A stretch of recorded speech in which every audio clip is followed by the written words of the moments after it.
Ancient Greece magazine file. So for Greek history, we're going to be doing delirious Greek myths. And by going to be doing, I mean we've already started because we cannot help ourselves. We are actually, goodness, we are almost done. So we're here out of all that. So she is absolutely loving this curriculum. We do it along with the teacher manual, and she has the student manual. That would be a lot of writing. We don't feel that at this age she needs to get into writing everything out.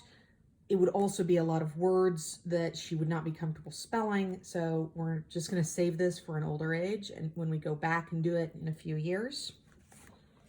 So we go through the teacher manual with her on a regular basis and go through all the vocabulary questions and all the comprehension questions. We don't necessarily do every activity, but it's fantastic. Her favorite section of it is at the back. They have drill questions. Well, if I could find it, because now I feel like I'm going way too far into it.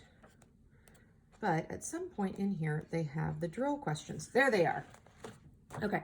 They also have these questions in the form of flashcards, and she has them down.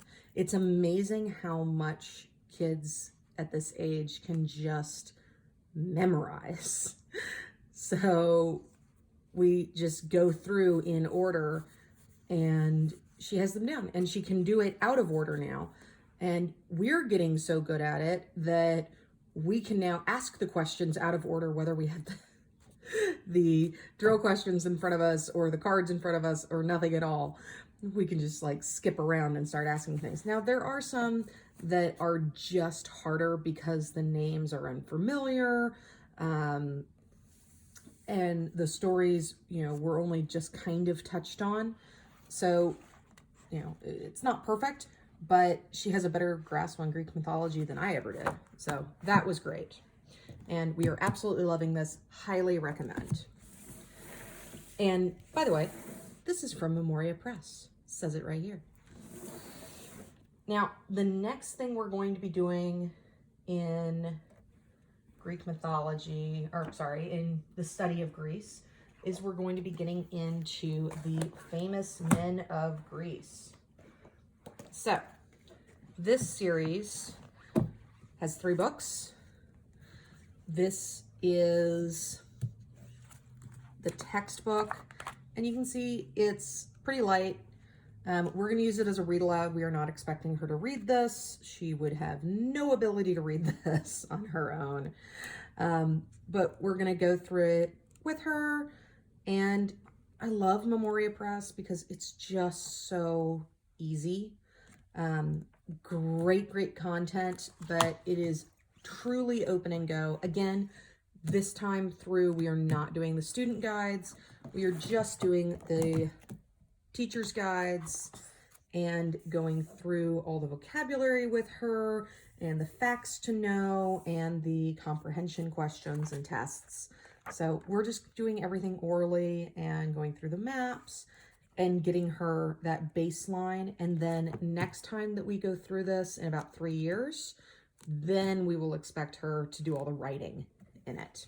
So looking forward to this. I can't give a true review on it because we haven't done it yet, but unlike delirious Greek myths, which we have. So looking forward to this. And then we are also doing, in a very similar style, just as a read aloud and then going through the comprehension questions orally, we're doing the Book of the Ancient Greeks. Now, I will point out that all of this is supposed to be 3 separate years of curriculum, and they're supposed to be at different ages. I think delirious Greek myths is supposed to be like 3rd grade, and this is supposed to be maybe like 6th grade, and this might be like 8th grade. but we are doing them all together. They're going to have a lot of overlap in the information. Last year, you know, she read just a ridiculous amount of read-alouds. She didn't read, we read to her. So I do not feel like this is going to be overwhelming to her at all. Yes, it's a lot, but we're not a family that does history once a week. We're a family that does history, you know, for a couple hours a day. So we need a lot of curriculum because that's our favorite subject. So what do you got there? And you're almost done with it. Yeah, I've been through like this many. No, I've been through that one. I don't know how many I've been through that one. You've done most of it. So yeah, I've been from that one. What was your favorite story?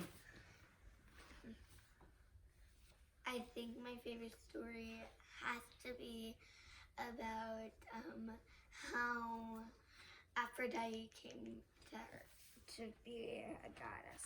Yeah. Because she was the first goddess not made by a Titan. Uh-huh.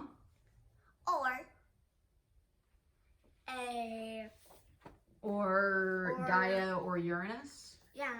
Well, she was probably made by Gaia or Uranus. In that she came from the sea and Gaia is Mother Earth? Yeah. Yeah. Or maybe she's the daughter of a sea god?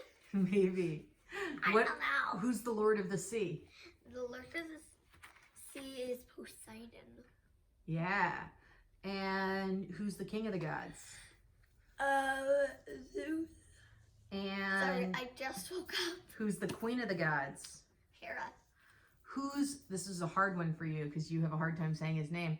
Who's the god of smiths and fire? And who's he married to? He's married to Aphrodite. Yeah. Isn't he? Hephaestus. Yes, right. I finally got it right. All right. I'll stop quizzing you.